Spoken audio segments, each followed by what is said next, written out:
oftentimes we have many people and structures that depend on us, especially as dads, maybe as business owners, as husbands. Our presence, our capacity supports a lot of other people. And especially in the 40s, like what you end up doing and the habits that you establish in that decade are going to set you up for either a great and a strong 50, 60, or a lot of pain in a bigger hole to dig out of.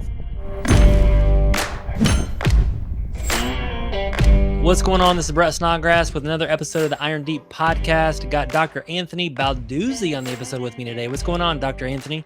I'm really happy to be here. It is a sunny, hot day here in Scottsdale, Arizona.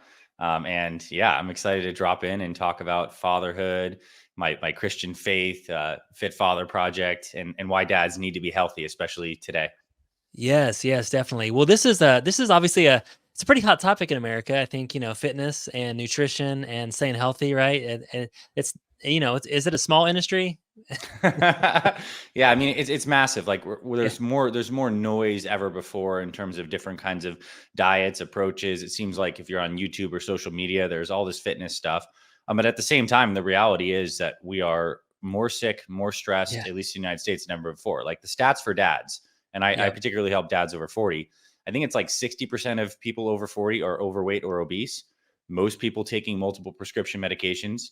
We have more information, but we're not be able to implement it. A lot of guys feel overwhelmed, and health gets put on the back burner because we're Mhm. juggling our family, we're juggling our deep priorities, and food is comfort. And we often don't feel like we have time for exercise. So it's this whole constellation of things where we honestly are just trading our health for all these other things. And then eventually it comes and bites us in the ass. And many of Yeah. us who have aging parents, we see that happening with them. Cognitive decline, cancer rates are increasing, prediabetes, diabetes. It's kind of a mess. Yeah.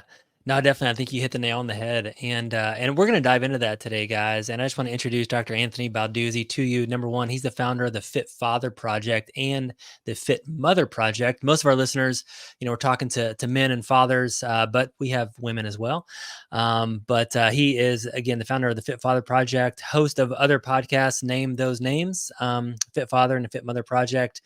He's a health expert dedicated to helping men and women over 40, which is very interesting. I want to talk about that, optimizing their health with the overarching goal of building and maintaining both a fit body and a fit mind for longevity. So welcome to the show, Dr. Anthony. Super excited. I got some deep questions for you. Number one, I want to just talk about your own father. I know you have quite the story, and it's kind of really catapults you into this industry, I believe, and because of what you saw your own father go through. Can you tell us about that story?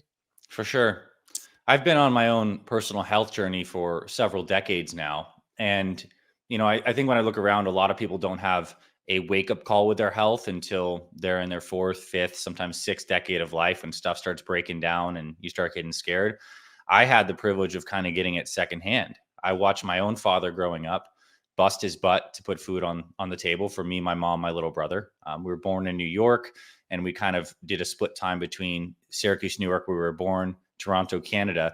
And I saw my dad just work himself to the bone. He didn't prioritize his health. He thought he was doing the best he could, and he was super stressed. And he got a cancer diagnosis, and it was like a really bad one. And I saw him fight through chemotherapy, radiation, surgery for many years, and he ended up dying when he was just 42 years old. I was Mm. 9. I was 9 when I saw my dad die, and just to see the pain that he went through, obviously my pain on the other side of things of seeing our whole family structure destabilize, and this realization that health is the foundation of what we love. It Mm. gives us our ability to show up and do the things. It gives us the ability and the energy to be around for our families, to make memories.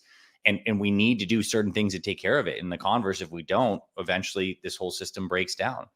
And so around that time, I just got serious. In that pain, I felt a lot of motivation in my young mind to figure out how I could get my body healthy so I could kind of step up and be the man of the house. And also in time, make sure cancer didn't get me and help other dads do the same. And so it started as a healing journey for me where I began to exercise. My mom gave me a pair of my dad's old dumbbells. I would keep them under my bed. And when she would tuck me in to go to sleep, I'd take my little Walkman thing out and then pull the weights out and do my exercises at night. And what I found is that I began to become stronger. but not just physically, like mentally too. As I was exerting all this pain and angst that I had inside, I began to heal, and I was moving forward in life, and I was feeling life energy and passion, and that catapulted me into decades and decades of studying nutrition, exercise science. Went to naturopathic medical school, and I'm proud to say, like in memory of my dad, I started the Fit Father Project about 10 years ago, and we've helped 60,000 dads in over 100 countries through our programs get healthy. Mm. And yeah, I just think it's such an important thing, and many guys struggle with it. And the cool thing is that there are simple systems that you can input around your nutrition, your recovery, your exercise that work for busy parents, that are age appropriate, that work for people over 40. And you don't have to have this all or nothing, kind of experience where your health gets left behind. Or even if you're someone who's doing decent, like there's so many ways you can take things to the next level Mhm. with good strategies.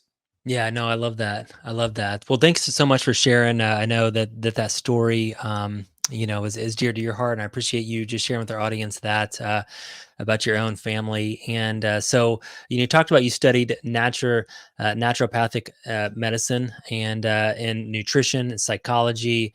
And I think my question would be that there's a lot of things out there, right? We've already talked about this industry, and but you've taken an approach with the Fit Father Project, which honestly, I'm 44.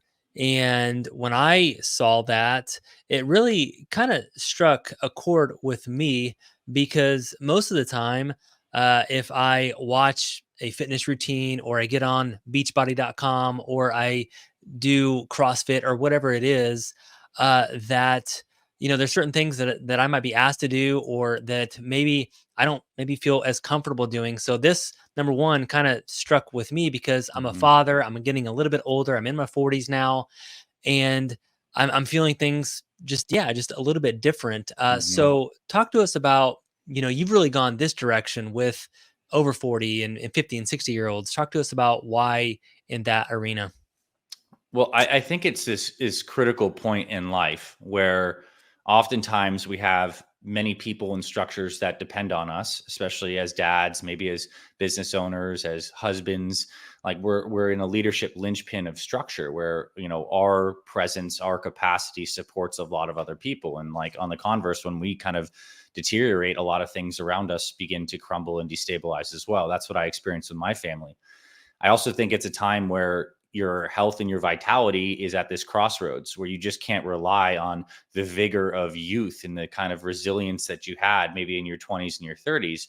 And especially in the 40s, like what you end up doing and the habits that you establish in that decade are going to set you up for either a great and a strong 50, 60, or a lot of pain and a bigger hole to dig out of. There's a lot of changes that happen hormonally and metabolically around this period of life. Metabolism isn't working as efficiently as it used to. Recovery from exercise takes a little bit longer. Joints don't feel the same that they used to. And so there's a lot of challenging factors. And a lot of guys faced with the general busyness of life and all these other aspects kind of say screw it, or they just try to do the things they did in the past and it's not working for them and frustration creeps in. And now we're creating a more complex issue here that's like multifaceted, frustrating, hard to get a hold of, and oftentimes that leads guys down these pretty poor paths with their health. So I zone in on this decade of life because I think it's like this halftime midpoint where you can make a lot of changes. It's also a time where you can exert a lot of influence on your kids if you have those and what they're going to be doing and modeling your behaviors. So it's just like such a high leverage point in time. And it's where I saw my dad kind of slip up. And that's why I want to help people in that age range because there's so much leverage and you're still young and have enough vitality. You can make massive changes. Like we've literally helped people who are 200 pounds overweight in their late 50s, early 60s, get all the weight off and now start running like half marathons and strength training 3, 4 times a week. So like Wow. you can make massive changes in any of these decades. It's just if you catch it sooner and you get on the stuff like now, it's going to be a lot easier. Yeah, no, I love that. I'm always fascinated kind of by the stories that, like you mentioned, someone is super out of shape. They haven't put their health a priority for years, and all of a sudden now they do, and they make a massive transformation in their life. And I want to ask you, like, maybe some of the stories that you've even seen is, or ask you the question. I guess this is, do people have to like face something to realize to put their health a priority? What are some of like the mind things, because I Hmm. think a lot of this is mind. I mean, again, It it's is. like everyone knows everyone knows how to get in shape, honestly, and lose weight. Hey, eat healthy, exercise, Yes. get some good sleep, right? But it's so difficult to do. Like you said, we're the sickest, most overweight country ever. And so there's something going on in the mind. Can you talk to us about the psychological barriers that prevent people from putting their health first? This is such an important question. And I'd say it's even like the basis of our methodology. In fact, when we have new fit fathers who come into our program, before we even give them a meal plan or talk about exercise, the first step of our program is going through what we call creating your mission statement, which is this deep mental, emotional connection work. Because at the basis of actually, all human behavior, and in fact, I'm going to explain how the brain is actually structured, we have these deep motivational systems that need to be activated and aligned for a sustainable path. Because I could hand you some kind of nutrition plan that has all the right foods or some kind of workout, and you might do it for some time, but then the friction of your life and all the things, eventually you're going to fall off track if you haven't connected really deeply. And I think the mistake people make with health is they don't realize and make this conscious connection of how health is impacting all these different areas of their life that they care about. So, and I'll throw this out here. I think if we go into a church in America today, we might still find very Yeah. similar percentages to who, like how people are overweight. It must still might be 50% of people are overweight. And that goes and shows and demonstrate these are people that heavily value their faith and their connection and their walk with Christ, walk with God, but they haven't made a connection in terms of how they actually put food in their body and treat their body. And that's actually directly related to that value. So what we help Can you people talk about do, that? Can you dive in that a little bit more? sure, Because I think that's just a really important point. Is you're exactly right. Yeah, we'll walk in the churches, and again, not to put anything on the church, but a lot of times they have unhealthy food. You go to their events, sure, and there is unhealthy food around, and but a lot of times people in the in our world, Christian circles, they don't talk about their health as much. They might even talk about or brag about the other direction of, hmm hey, let's eat all the bacon we can, because we're men and all that. So talk to us about the connection between your body and health and being fit with their faith.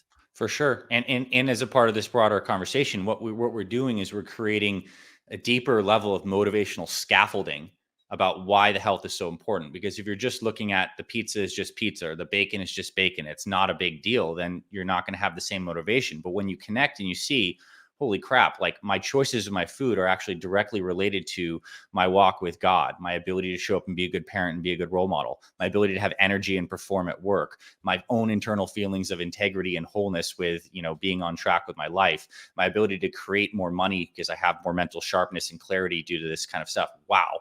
Like now those decisions have a lot more weight and there's a deeper motivational framework. Now, as it relates to the body, like we come in this human form. We are humans. We have this human experience and we are embodied. And the quality of our life experience is based in the energy of this body, which is how good is the circulation? How balanced are your neurotransmitters? How much capacity do you have to move, to serve, to connect, the strength, the stamina? All of that is directly related to the inputs you're giving your body on a daily basis with food, with sleep, with exercise. And I don't think it's a surprise that you look into all these religious traditions, certainly in Christianity, that practices with body temperance like fasting are completely baked in. Jesus gets baptized. What does he immediately go do? He goes fast for 40 days. Hmm. There is a physical component to expressing temperance in the body and in the face of temptation. And that actually brings us to a higher level of, I guess you could say, control, of not being a slave to our different kinds of senses. When I look at like maybe some things that are written down in the Ten Commandments, there's a lot of like, we're talking Old Testament now, obviously, a lot of Hmm. things that, you should not do this, you should not do this, don't covet, don't harm your neighbor, don't kill your neighbor, things like this. We, we Hmm. we know these ideas. What effectively they're doing is creating restraints around our senses. They're saying, hey, don't like watch your eyes and make sure they're not lusting. Watch your hands and make sure they're not too greedy or damaging to people. We have this sense of taste, and I guess gluttony is another sense that people we don't put it in the same category as other things. But a lot of people are ultimately enslaved with this idea of taste sensation that's kind of taken a hold of them and is actually poisoning themselves with food that's not good. Now, I'm a huge believer in having balance, and not to say you can't ever have pizza or burgers. We have our members have these things every week. It's just Mhm. planned and proactive. We have them build in free meals. But I would just take a deeper look. If you do realize that you're using food as an escape, you're using food as a way to, self-medicate or de-stress, and deep down that it's actually harmful for you, but you continue to do it, I would say this is an experience in some sense of sin. It's an Mhm. experience of deviating from what you know is your high path and not being honest with yourself about it. And there is a path forward where you can enjoy these things, but it's in a more temperate, moderate, whole way. And I'll tell you this, like I've having practiced health for decades now with very, I guess you could say, dedicated nutrition. I've had periods where I've been totally on it, totally off it, everywhere in between. And I know that my walk with God and with Christ is so much more clear when my Yeah, body is on it's point. true. When It is my true. belly is bloated, when I've eaten the wrong foods, when my energy is tanked because I'm not on my routines, I can't hear God as much. I feel like I can fall into more fear and anxiety and into less trust. When my Yes. body is optimized, I have this life energy flowing through me. I feel like I can be the extension of God's work into the world in my small circles. And I'll tell you this too. I had a pretty powerful experience early this year. I went down to Mexico and I did a darkness retreat. I'm not sure if you're familiar with these, but they're a completely dark room and you stay in for a prolonged period of time. I spent 7 days in a completely pitch black room, basically Wow. praying, meditating, and just like having a deep internal experience. Mhm. And one of the main things that I found was I fasted for the first half of that experience. I was crystal clear. Mhm. I had some of the most deep, profound experiences with God that I've ever had in my life in that state. And then when I began to eat food and in a lot of too much food, there's a couple times where I overindulged when they started serving me food. I felt Mhm. like this whole connection was dampened by at least 75%. It was like Mhm. so I'm trying to say I think there's a deeper impact of how we eat and how we move in terms of our actual integrity and our faith walk. And if you feel like you're a little lost right now, a little anxious, you're not feeling as connected to God and purpose, then actually working on your body can be a path into the spiritual. I think we're having this like physical into spiritual, spiritual into physical. They're both like they're feeding into each other in my experience. Yeah, no, definitely. I mean, I can definitely relate to you, and especially as you get older and we're entering in to this season, I can tell a lot more now than I did before. Hmm. Of yeah.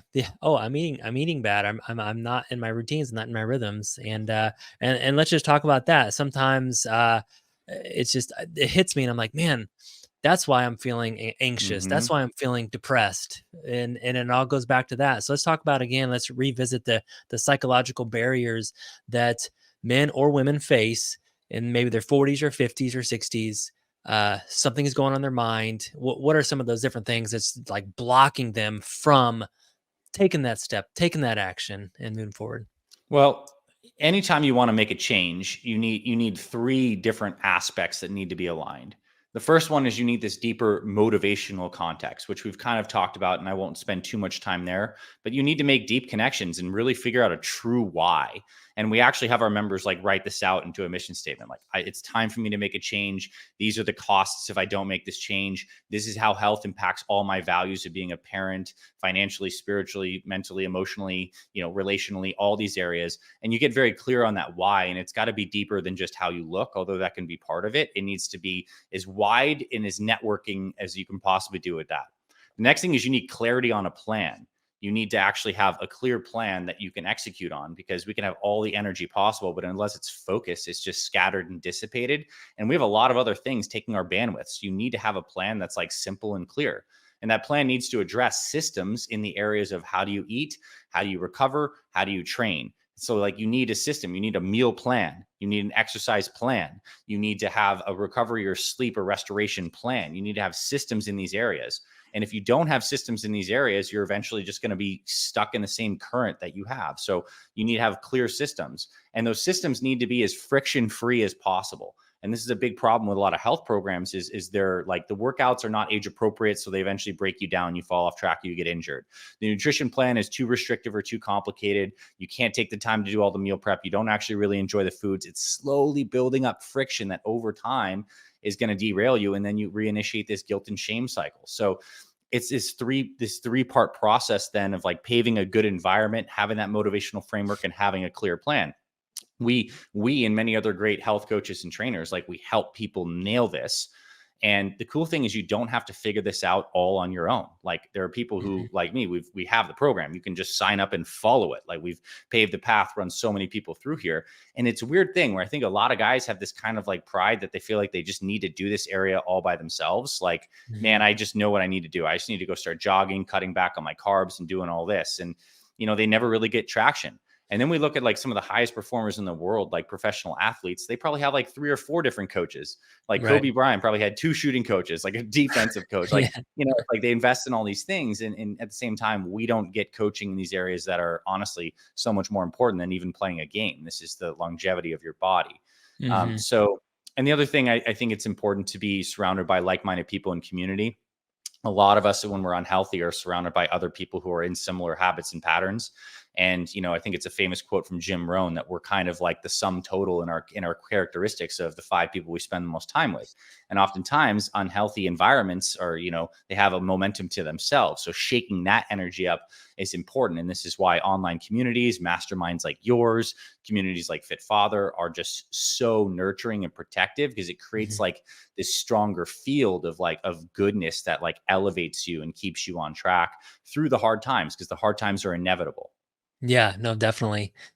A couple questions on this. So we talked about mission statement. You talked about you got to have a simple and clear plan. You talked about these four elements: nutrition, exercise, recovery, and sleep. I want to talk about there's something that goes on with people. They go in and then they go out. They go in and then they go out. They try to get in shape and then they fall off. And then they join another gym and then they fall off. And then they try this nutrition plan and then they stop it after 2 months. Hmm. Like, can you talk that push and pull? And there's something I heard the other day. It's just about, again, the consistency, right? Can talk about this a little bit? People's in and out, and then how important is it just to, I don't know. Can you talk about this? There's this slow go. So. For sure, it's I call that, it's really rooted in something that's called the all or nothing mindset. It's, you either feel like you're all in and it feels so good, you're like, man, I'm going to do it this time, I'm going to commit. You get that rush of those neurotransmitters, the dopamine, the excitement, like you're going to get after it. And then you honestly pick some kind of plan that typically has friction in it. It's not necessarily going to be sustainable, but you feel that motivation, and then it fizzles out because it's not built to be sustainable. And it's the same kind of mindset that happens when someone like has an unhealthy meal for breakfast. It's like, man, I went to the office, I had a donut, I wasn't planning on having that. Like, that stinks. And then the day is shot. Oh, it's a cheat day. And now you go proceed and have 2 more unhealthy meals, eat another 1,500 calories, where it's like, realistically, you only had like a 200-calorie donut. Like, if you would have just eaten clean for the rest of the day, that'd be like no problem for the body. It's Mhm. like we just get on these huge cycles of the all or nothing mindset, and it just needs to be called out that we're in these patterns. And it's because we want to do well. It's like authentic feeling, like we want to be honest, we really want to get this area nailed. And so we just throw this kind of like really extreme approach, whereas the truth of it is, once you have like a daily system, and we can maybe spend a few minutes getting into, at least on the nutrition front, what I suggest to give someone a daily system, then your actual mindset zones in out of this big picture. Am I on a plan? How am I doing, like this kind of global projection down to like working the daily plan? And then the slip ups become like learning experiences. And then you're just trying to rematch to the plan as much as possible. So you have a meal, you had pizza at night. The next morning, you know exactly what to do with your morning routine: rehydration, consistent meal number one, and you get right back on it. And that tightens these loops of drift where you're not drifting all off the rails for then weeks and months. It's just like, okay, you had like a bad day, right back on track. And the things in nature that are strongest are not the most rigid things. They're typically things that have strength and structure, but some degree of flexibility. Like, palm trees would not survive hurricanes if they were rigid and brittle. Like, they have Mhm. sway to them, right? They're strong, but they have sway. Same thing needs to be modeled in our plans. If we're in all or nothing thinking, if we're on the plan and off the plan, that's obviously it's gonna break. It's gonna snap. It's not realistic. So it's a habit of the mind that needs to be broken, and it's so common, and it just needs to be broken in the dojo of practice. Yeah, no, I love that.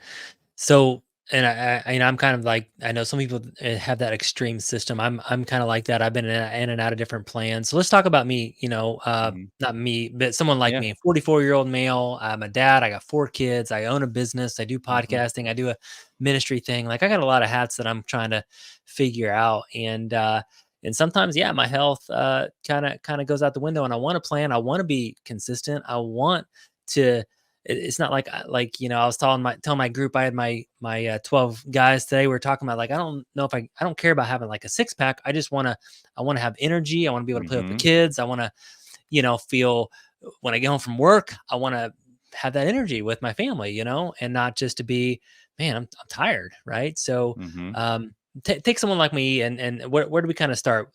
Obviously we talk about the mission statement a little bit, but a simple plan for someone like myself. I think it's really important to speak into what is the order of priorities in the hierarchy of things that are most important that you focus on. And that also informs like what can fall away or into the background for a short period of time when you get really busy. When it Hmm. comes to the body, like foundationally at the bottom of this pyramid of health, performance, and energy is sleep and nutrition. These things are far more important than exercise. And a lot of Mm, people have these ideas where it's kind of part of that all or nothing mindset. Oh, I'm busy. Oh, I can't get my workout in. And then the crumbling effect starts to happen. Oh, then they stop eating healthy, or now I can't do these other things. What I'm trying to say is basically for health and performance, and this is modeled in the longest living people around the planet. The centenarians around the planet, the 100-year-old plus communities of people, they're not doing P90X. mm, They're eating natural foods. They're walking. They're gardening. They're connected with the natural sun cycle. They're around family and they're breathing, and they have tons of energy. So it's important to remember that there's certain things that can fade away during really busy times. You don't have a lot of bandwidth. So what should be in the plan, regardless of where you're at in any given day, is a great nutrition plan, which I do want to spend some time talking about. Ideally prioritizing sleep, because if you're constantly sleep deprived and you need to use a ton of caffeine to feel energized, your body is in a tough hormonal state. Cortisol is always high. You're not going to process carbs as well, and you're kind of like in this stress hormonal state that no matter what you throw on top of that, it's suboptimal. So the sleep and nutrition, and then daily movement, which could mean like a walk, like take a meeting walking, or walk with your family after dinner, or even just like take a work break for 5-10 minutes, do some squats, some push-ups, and just get a little bit of daily movement. The body needs daily movement to be healthy. It does not need formal workouts. Formal mm, workouts are essential for high level of fitness and muscularity. If that's what you want, for sure, you need to be doing some resistance training, strength training a couple times a week. But for daily health, you need to get the walking, the food, whatever. And I'm mm, sorry, I should say the mindset. Now, food is interesting because it's either like health promoting or it's poisonous. Like mm, it's like, unfortunately, it falls in these buckets. Like you eat inflammatory, burger and fries and stuff like that. That actually like harms your health, dysregulates your blood sugar, introduces environmental toxins into your body. At the same time, you eat like a really healthy meal for you. Might be like avocado, eggs, berries, or something like feels great for you. Like that literally gives you energy. It gives your cells vitamins and minerals that they need to produce more ATP. It helps you feel good internally, and it sustains you. So the choices you make in your food probably have some of the biggest impact. And for busy dads, you need to get a system that you can run with your nutrition. And one of the things that we do is we help people standardize a meal system for them. And that's not to say you eat the same meals every single meal of every single day. But I believe in the beginning of a day, it's a time where we want to build momentum. We don't need a lot of choice. We don't want to make a lot of choices, don't want to have a lot of decision fatigue. So we help guys standardize their first 1 to 2 meals of the day and make them dialed in, locked in, healthy foods they love, don't require a lot of digestive energy. And then dinner can be a little more free and variable. So you have a play mm. that you can run every single day that's quick, convenient, energizing. And then, okay, you slip up one day, you have right back to the default plan in the morning. So we're a big believers in set meal timing and having go-to meals early in the day to build momentum. I love that. And I want to just revisit the sleep thing. And it's just my own experience. Like yesterday, I was feeling amazing. I was just like had so much energy, and I so much energy, and I was just feeling awesome. And I think because I got a really good night's sleep. And then Mhm. last night I had to wake up. I had a small group. We do it at 6:08 in the morning, and I wasn't quite prepared for it. So I woke up I think at 4:30 in the morning. So, anyways, Mhm. I look back. I got 6 hours of sleep, and I was like, and I don't feel I don't feel that good. I'm like, man, where's that energy? And a lot of it comes down to prioritizing sleep, and that's Yeah. just really really different because most of us really focus on, oh, I need to get in shape, I need to eat right, I need to exercise. Those are the two things, Yes. right? So, Totally. And it's the truth. And here's a little bit of a nail down on some more of the science to drive that point home. Um, Sleep is our master restoration cycle for the body. It's where we heal. It's where we release the growth hormone. It's where our brain goes through these profound different brainwave states where we consolidate memories and emotions. We process things that happen through the day. And our brain actually literally cleans itself. We have a lymphatic system in the brain that cleans out cellular debris from all the metabolism that happens from thinking. And we get brain fog. It's like real. There's like a chemical basis to it when we don't run through enough of these cycles. And then what we have to do is go use stimulants and caffeine the next day and just stack on top of that. And it's a vicious cycle. Here's another thing, like your ability to process nutrients. I mentioned this slightly before, but I want to reemphasize it. Like you become insulin resistant, which is the basis of metabolic dysfunction when you miss sleep. So you could be eating the same healthy foods the next day, but you're not going to process it as well when you miss sleep. Your stress hormone cortisol is going to be high, which is going to chew through your muscle tissue over time, make it harder for your body to release fat. So it's like if you're not getting this nailed, and nailed looks different for every other guy. You know, every mhm, guy is a little different, sleep needs, mhm. etc. But like, it's something you absolutely must invest in. Here's a couple like practical tips I think I should do. One is try not to eat too late. One of the biggest things we know now is you eat a big meal late at night, it's going to disrupt your sleep. So I'd say like if you can start having an earlier dinner and kind of begin this fasting period a little bit earlier, it's going to help. A lot of our members try to have dinner at 5, 6 p.m. and then kind of begin their fasting window. It's going to improve your sleep tremendously. I would also watch your light exposure, get some of those blue blocking glasses or get those filters on your phones. Like it's so important because that aberrant light, when the sun is down, our human system is attuned to that. We're not meant to have all these blasting lights that suppresses our melatonin production. So sleep's a big discussion. I know we're getting towards the end of our conversation today, but you really got to work on that in a big way. No, I love that. I love that. Let's just talk about this real fast. So Mhm. you wanted to talk about nutrition, food, and I want to just mention intermittent fasting. That's Mhm. kind of a big thing going on right now, and a lot of guys, my friends, are starting to look at that a little bit. Food, nutrition, start there, and then discuss good intermittent fasting, bad. Talk about Yeah, that. for sure. Okay, well, first off, I think when it comes down to food, what you want to do is before we're looking at the specific kinds of foods to have, is create your meal timing schedule. Like, what is your schedule that works? And that schedule might be different for you Monday through Friday work times than it might be over the weekend. And that's fine, but we actually want to lay down the scaffolding in a proactive decision of this is when I eat, this is my nutrition system during these days and in this context.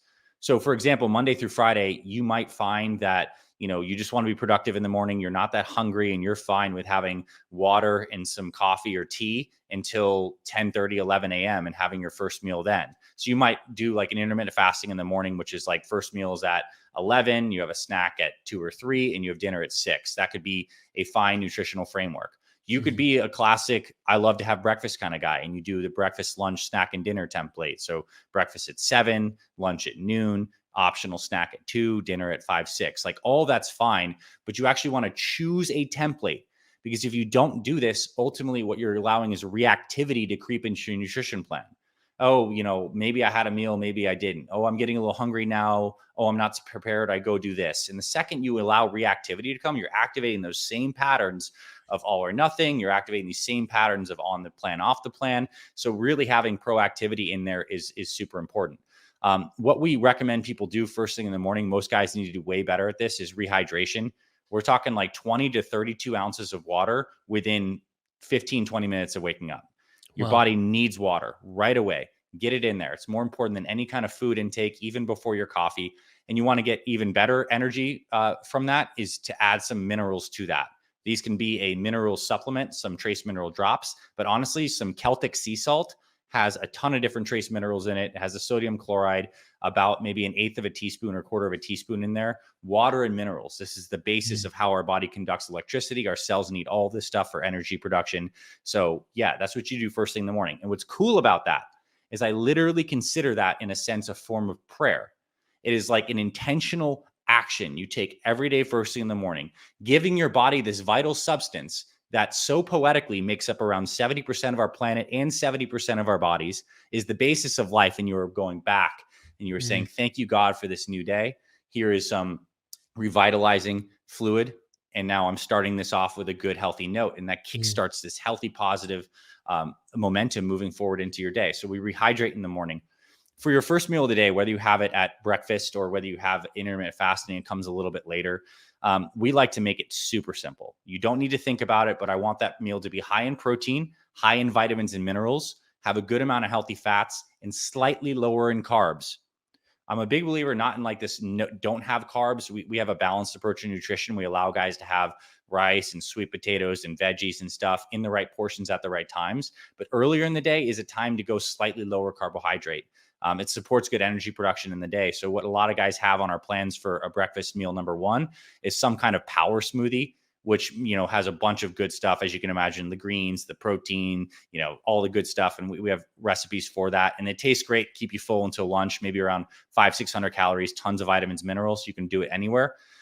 It could be an egg-based recipe, eggs cooked any style with a side of avocado or some different kinds of fruits. But it's something that's so easy and dialed in, you don't need to think about it. Because again, we're now cranking the wheel of consistency every day with your nutrition.